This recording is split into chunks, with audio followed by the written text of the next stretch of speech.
It is 6:30. I'll call this meeting of the St. Mary's City Council to order. Roll call, please. Buck, Here. Overman, Here. Chrisman, Here. Willoughby, Here. Fitzgerald, Muhlenhag, Here. Flagel. Here. Do you all rise and join Pastor Scheer in a prayer, please? Father, I thank you tonight for the privilege and the opportunity to do the business of St. Mary's. Father, I pray right now a blessing upon each member here. Father, I thank you for their time that they spend and the sacrifice of their families. Father, I pray that you would allow blessings to flow upon them. And I pray for wisdom tonight as they do the city's business. Father, I thank you for the police officers that are here and the ceremony that's taking place there. I thank you for the fact that they serve this community, Father. They serve to protect. Father, I pray blessings upon them and their families as well. Father, I just ask that you just allow your presence to be felt and your wisdom to be taken in as the business of your city is done tonight. And we thank you for that. In Jesus' precious name, amen. Amen. Please join me in the pledge. I pledge allegiance to the flag of the United States of America and to the republic for which it stands, one nation, under God, indivisible, with liberty and justice for all.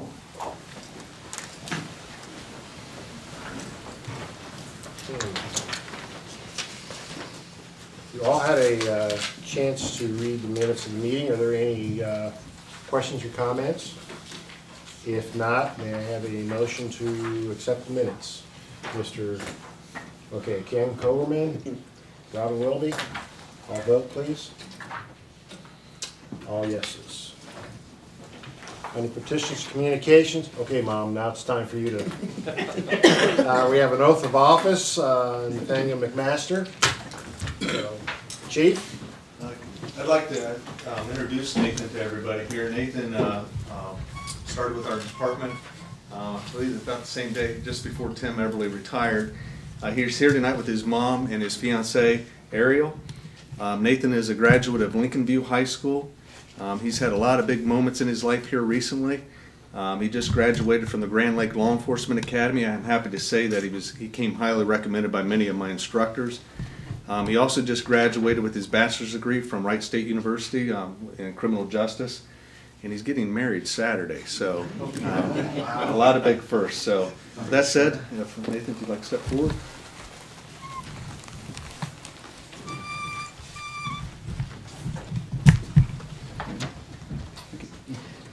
Repeat after me, Nathan.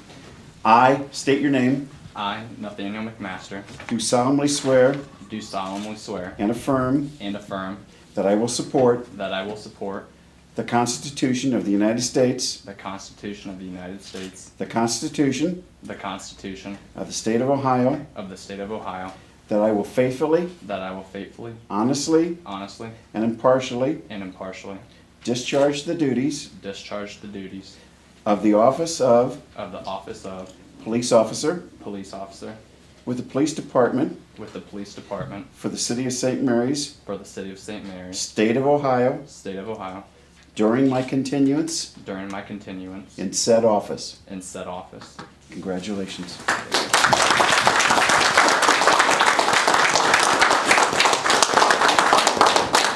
Welcome. Thank you. Congratulations. The last time you just say I do. You got a little bit more maybe. Welcome aboard.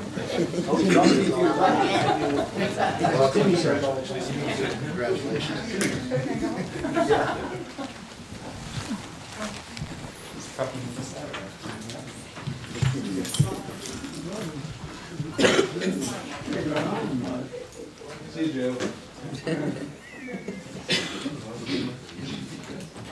Okay.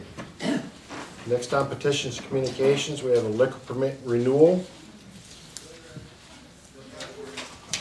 Actually, President Jim, this is not a renewal, this is a new license. Okay. This is the first license that's being issued under our program that we adopted a couple years ago, the downtown development designation that allowed additional liquor licenses to be issued above the quotas for establishments like this, which are primarily restaurants, and that also serve alcoholic beverages. So this is, we're finally getting one based on that earlier initiative that was passed 3 or 4 years ago, I think. So it's actually a new license. Okay. Mr. Harris, this has been reviewed by the police chief, and there's no concerns that he has. Right, normally it comes through, and if there's no objections by council, it just goes right on through. So, I'm glad to see they're expanding. Yeah, that's great. We also issued a revolving loan fund loan to them to expand. I don't think we'll have any bar fights there. Didn't they have facade improvement? Yeah, they're getting one of those too. They're grabbing that too. That's great. Okay, that over under reports from city officials, we have the mayor's report. I have nothing to add to that report. Any questions or comments from council? Okay. Director of Public Service and Safety's report. Mr. Harris, only to add as a heads up that in 2 weeks, Mr. Diamond is here. In 2 weeks, we will have a resolution to become a Purple Heart community. Mr. Diamond has informed me that there will be several Purple Heart recipients in attendance. So we're just kind of looking at an agenda now, working with the council president, Mr. Buff, who has worked closely with Mr. Diamond on this. So we want to make sure that we have the appropriate amount of attention given it. Yes. We'll just have to work through it and see what we can come up with. But to me, I think it's very important. Yeah, I do too. So other than that, I don't have anything, but I'll be glad to answer any questions that anyone has. Is there any questions or comments from council? Okay. Oh, I'm sorry. The mayor, did you want to talk about your, at this point? Oh, Sorry. I'm sorry, yeah. The city of St. Mary's sent the council of Salina a letter offering to the mayor and council and other elected officials in the city of Salina, offering, that since we're going to be building a new water plant, offering to allow them to come into that if they were interested. We're trying to be good neighbors. However, this probably will not go through. There has to be approval from, because we are in the Lake Erie watershed on this end of the lake. Everything goes into Lake Erie. They're on the Ohio River end of the watershed. Everything they have is discharged into eventually the Ohio River and out into the Gulf of Mexico. And also there's probably some international implications involving this, where not only the U.S. government has to approve it, but the Canadian government has to approve it. But we thought, as good neighbors, we would go ahead and offer it, see if that's a path that they'd like to pursue. If they so choose not to do that, well, so be it. As a good neighbor, we've made the offer. I think that was in conjunction with the recent article in the Daily Standard whereby they got an $8 million grant, and part of that grant was to possibly connect with a neighboring entity or something. It was rather vague, but it seemed to indicate possibly us, so that's why we sent the letter, I think.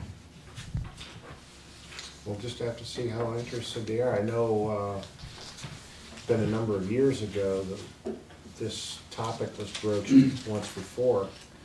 Yes. And it was the two watersheds that kind of put a stop to it, and whether we can do something now or not, I don't know. Well, Mayor Hazel and I, we talk a lot about different various things that affects both communities, especially when it comes to the lake and tourism and, industries coming into town. And this is a subject he and I have discussed over the time period several times. And so, nothing ever's gotten in too deep, but based upon what Mr. Noble said, we decided, well, let's go ahead and offer the chance for them if they'd like to pursue the matter. And like I say, if they don't, well, no, nothing ventured, nothing gained, they always say, and so we'll see what happens.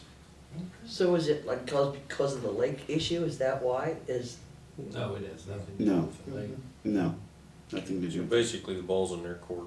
Yeah, the ball's in their court. You know, we obviously can't be waiting too long for them to respond, because we need to be moving forward, because, you know, this plant out here is aging. Well, everybody in this room seen what we're talking about. It's aged to where it's almost beyond repair. So we'll have to be moving rapidly on it. And we've asked them to respond back to us in 30 days if they show interest. That doesn't mean they have to make a commitment in 30 days. It just means if you're interested, get back with us in 30 days and we'll be talking. But, you know, who knows? Well, I guess, Robin, that it does, in a sense, it does happen, because Well, Salina yeah. gets their water out of the lake, and they got this grant to look at alternative sources, and because I guess it's getting very expensive to treat the lake water, and they do not have the luxury of access to the Taze River that we do. And we have more than enough capacity.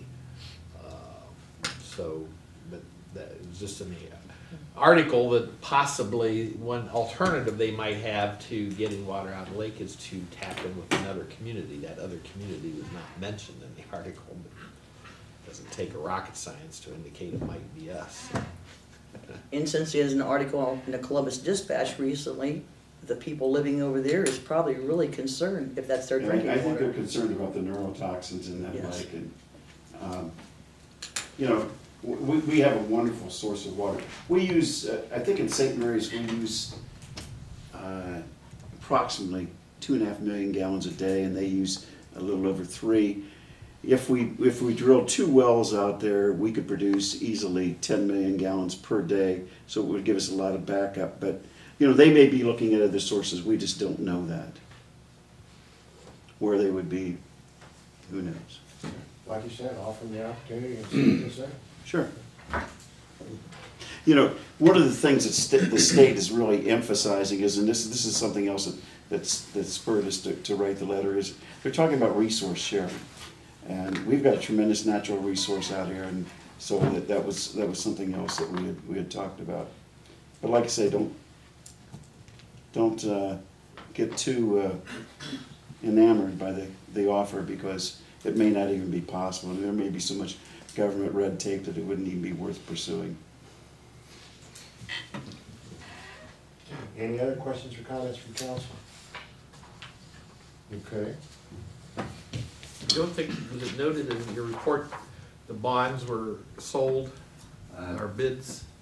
No, I didn't. I guess we had bids of 1.37%. 1.33, which is pretty good on the $2 million electric notes.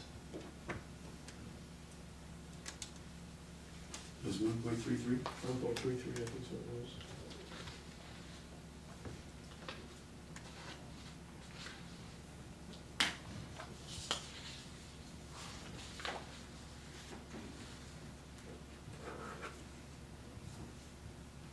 Okay.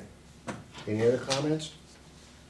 Now, go down into readings of ordinances and resolutions. We have no third reading and no second reading.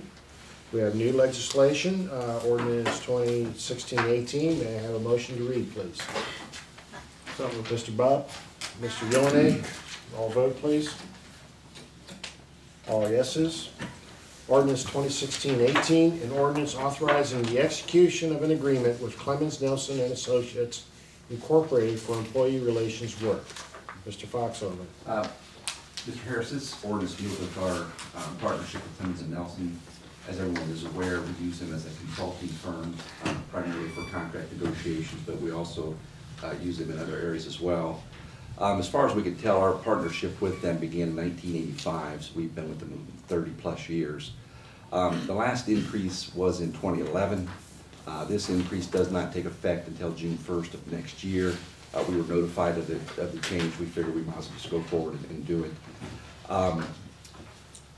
So the costs don't go up that often, and the cost here was not significant. The retaining fee stayed the same, about $175. That's a month.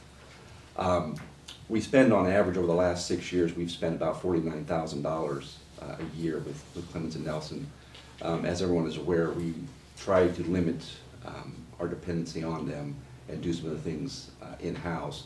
But we don't do that at the cost of making a mistake, so we still need to have them on board with us. So this ordinance simply allows that increase in cost.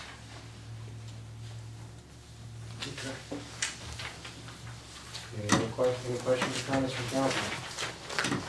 I know it seems like, what is it, about every 4 years we renew this with them? Well, this will be 6 years. Okay.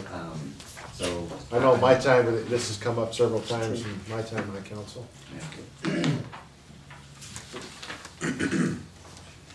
Any questions, comments from council? Okay, if not, that'll be back for second reading at the next meeting. We have a resolution 2016-08. May I have a motion to read, please? Mr. Crispin? Mr. Flegel? All vote, please. All yeses. Resolution 2016-08, a resolution creating a volunteer peace officer dependent fund. Mr. Harris, this simply is a resolution to give us the authority to form that committee for the Volunteer Peace Officer Dependent Fund. It means exactly that, with the creation, or the reestablishment, I should say, of our auxiliary. The Ohio Revised Code requires that we have something like this in place.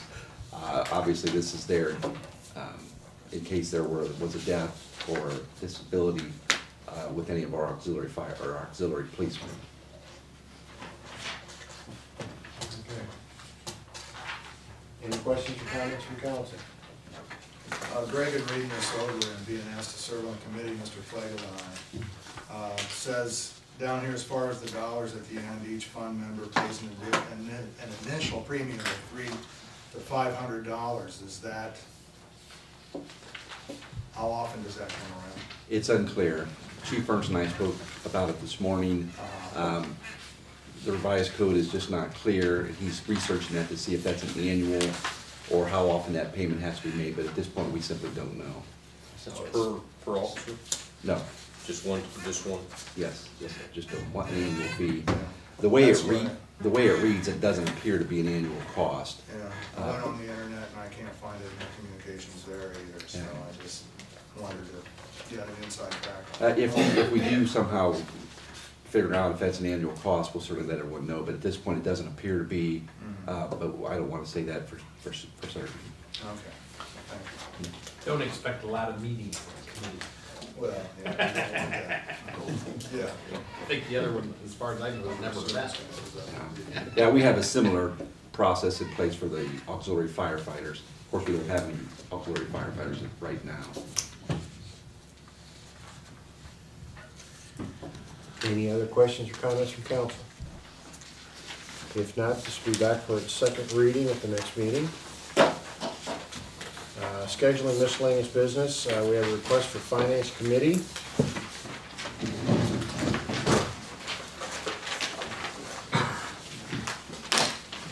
And Mr. Fitzgerald is ahead of that, so is the other members of the Finance Committee okay with that time? Yep. Okay. We should probably vote Bob absent. Yeah, we're not there yet, so. Do I have a motion, Mr. Yes, Bubb? I'll move that. Motion by Mr. Bubb to excuse Mr. Fitzgerald. Second by Mr. Coberman. All vote, please. All yeses? Okay, we did get that out of the way. And we have a request to enter into executive session. Do I have a motion to enter into personnel, as I understand it? Personnel and pending litigation. Pending litigation? Okay. So moved. Ms. Willoughby, Mr. Coberman, all vote, please. All yeses?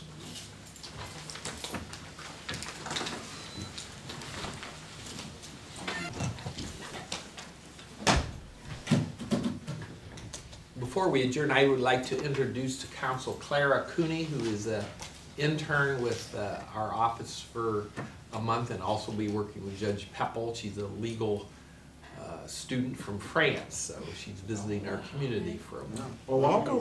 Thank you. Before she came in here, she told me her father was on their city council in the town, about maybe a little smaller than St. Mary's. Very nice. We have returned from executive session. Is there any other business come before council? Mr. Bob. Motion to adjourn. Motion to adjourn. Mr. Christman, second. All vote, please. Oh, yes, get out of here.